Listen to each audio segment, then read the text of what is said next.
The film begins in 1967. The story is set in Los Angeles, where Alice lives in a house with her two daughters. Her husband has recently passed away, and all three of them are struggling to cope with their grief. To make ends meet, Alice pretends to be an experienced medium. She claims to connect people with the spirits of their loved ones and communicate with them, which is entirely untrue, and her daughters assist her in this deceptive business. One day, Doris and Paulina go to a party at Paulina's friend's house, where all her friends decide to play with a Ouija board. They decided to play. Through this board, they could connect with spirits, and there were 3 rules for playing this game. The first rule was to never play the game alone. The second rule was to never play the game in a graveyard, and the third rule was to always say goodbye when ending the game. They started playing the game, and surprisingly, the planchette moved. Lena wasn't too shocked because she was aware of all these dramas. Shortly after, her uncle came to pick her up and she left for home.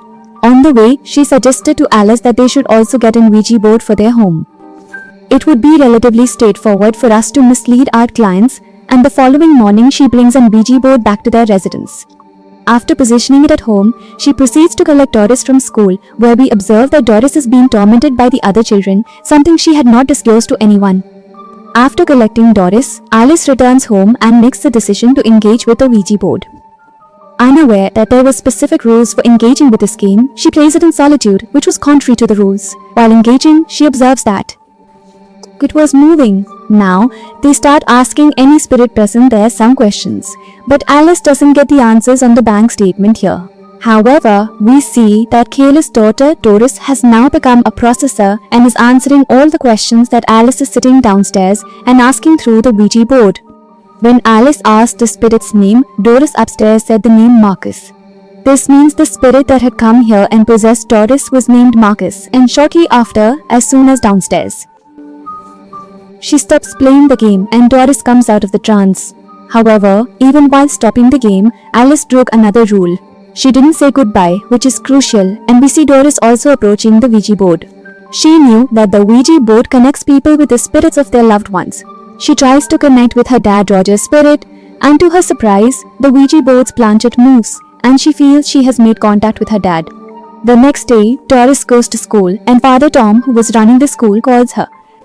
The school calls them. They thought that Doris had received help from Alice with her homework today, but that wasn't the case. She had done an exceptionally good job on her homework, something she had never done before at school. Anyway, Alice takes Doris back home, and upon arriving, they find out that their house is soon going to be sealed because Alice hasn't been able to pay the taxes on the house since her husband Roger passed away.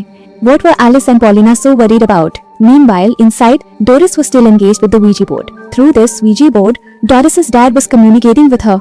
They engage in a conversation regarding a chamber located in the basement, where a concealed compartment held a substantial sum of money. Upon learning this information, Doris was utterly astonished. She informs Alice, and Alice proceeds to investigate, discovering everything to be accurate. They also began to believe that Doris had genuinely established a connection with her father. Consequently, the trio decides to engage with the Ouija board. To communicate with her father, Alice initially wanted to verify whether the spirit responding was truly Roger or another entity. She poses a question to the spirit that only she and upon obtaining the accurate response, Alice understood that the spirit was indeed her husband's.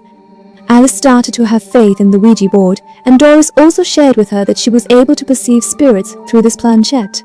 Alice intended to sincerely assist her clients in connecting with their relatives with the aid of Doris and the Ouija board. However, Bodhi declined to back her in this endeavor. Nonetheless, Alice proceeded with her intentions.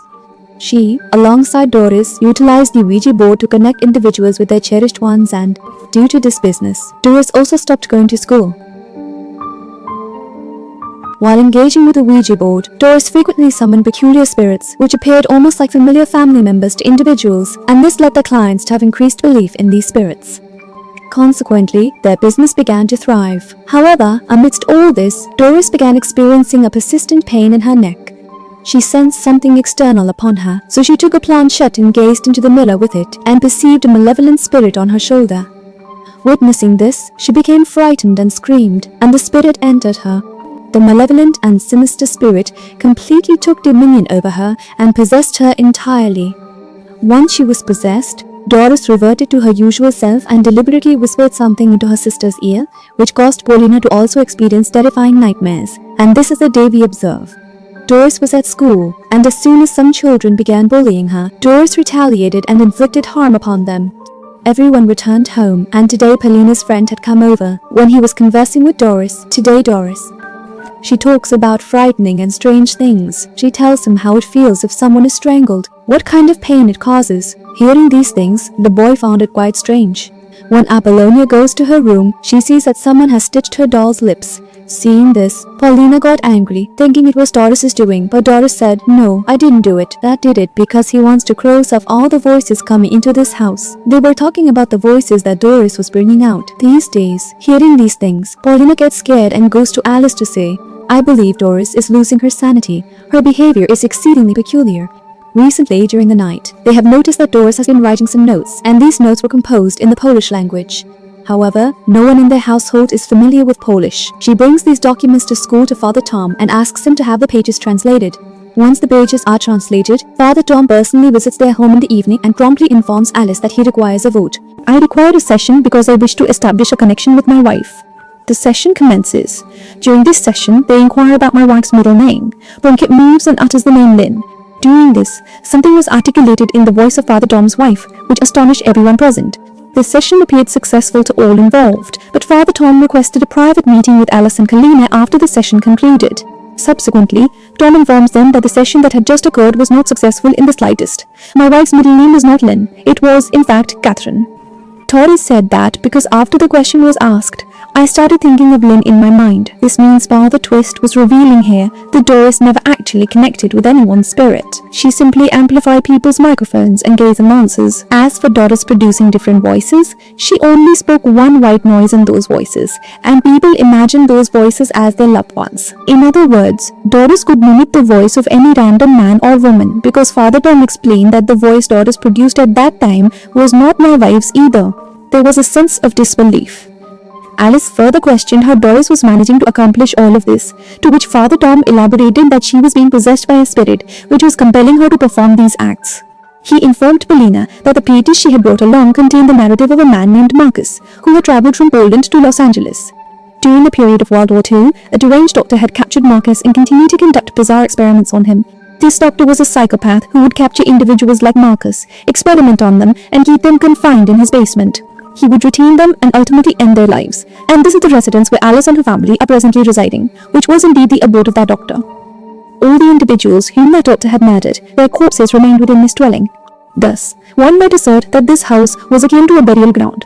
And as we are already aware, the guideline of the Ouija board is to refrain from engaging in the game within a cemetery.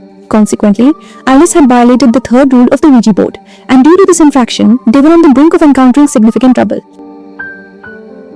Father Tom continues and explains that in these pages, Marcus had written about his feelings concerning his own death.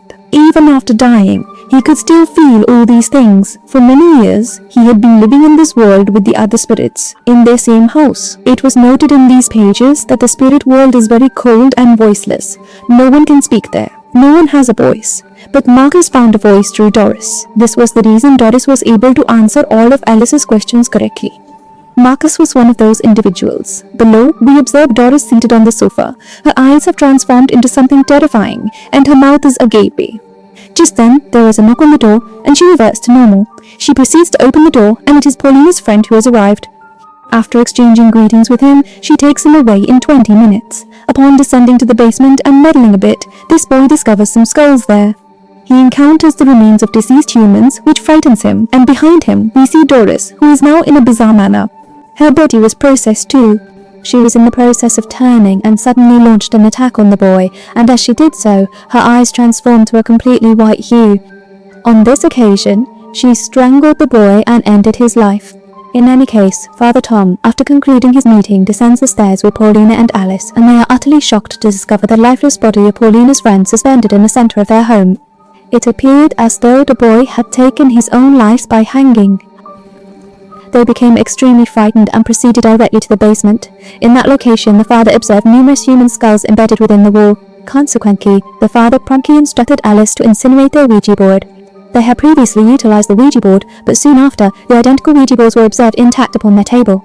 At this point, we noticed that throughout all of this, they were unable to locate Doris anywhere, but then the father perceived a whisper from behind the walls. He discovered a concealed door there, which led to an additional room. This was the laboratory of the deranged doctor. He previously conducted experiments on human subjects, and at that very moment, Doris was under possession and standing there. As soon as Father Tom made his entrance, the spirits inhabiting the location took control of him as well. Father Tom subsequently launched an attack on Alice and Paulina, compelling them to escape.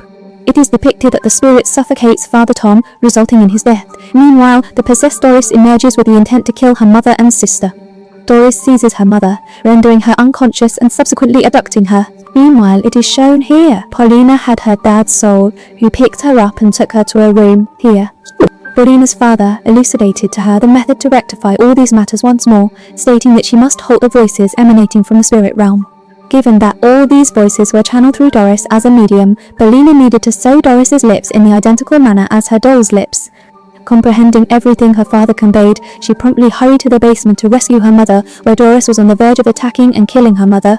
At this juncture, Paulina had also brought along a stitching needle to sew her sister's lips. She swiftly proceeded and she launched her attack, but a multitude of spirits commenced to restrain her from behind. Numerous shadowy hands materialized over her body, yet Paulina did not waver. She ultimately stitched Doris's lips precisely like her doll's, and the moment she accomplished this, Doris perished. Following her demise, Doris's soul went to reunite with her father's soul and found happiness. Meanwhile, we now observe Paulina, who had become possessed by all the souls present, and as soon as she was possessed, she ended her mum's life. The instant her mum passed away, she regained her consciousness, and she commenced to scream vociferously, realizing the gravity of her actions towards her mother. Subsequently, the scene transitions, and we are presented with Paulina residing in a psychiatric institution many years thereafter. She was charged with the homicide of her mother and her sister. Through the dialogues of the doctors, it becomes apparent that the authorities never discovered Doris's remains, and Paulina refrained from disclosing any information about it. The doctors escort Paulina back to her chamber, where she utilizes her blood to craft another Ouija board and her. She attempts to conjure her sister's spirit. This procedure appears to be effective, and soon thereafter, we observe her sister's apparition seated next to her. As Dr. Paulina strolls past the room, they comment on sensing something peculiar. They pause by the room and Paulina positions herself before them. Within the room, they do not perceive anything out of the ordinary, yet they overlook the fact that the deceased door was ominously behind them in a menacing fashion, and thus the film concludes at this juncture.